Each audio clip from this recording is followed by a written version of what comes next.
get your reaction dito sa meet and greet. Maraming tao pumunta. Grabe, sobrang we didn't expect that many people and I'm sure marami pang kaming gustong i-meet sana, bitin yung oras talaga na nakuha namin with them, pero sobrang nagpapasalamat kami sa lahat ng suporta sa Alas Pilipinas, both men's and women's. Kaya kamusta naman yung preparation niyo for Challenger Cup?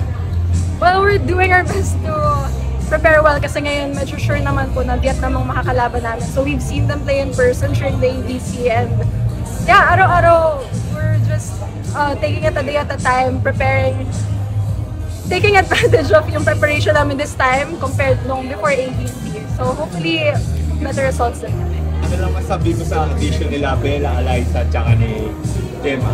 We're grateful na reinforce pa kami lalo kasi we had a very good lineup ng ABC and we're welcoming every help that we can get. So, grabe rin yung experience ng tatlo and we're hoping na madagdagan pa kami para in the long run, mas malalim po yung bench natin.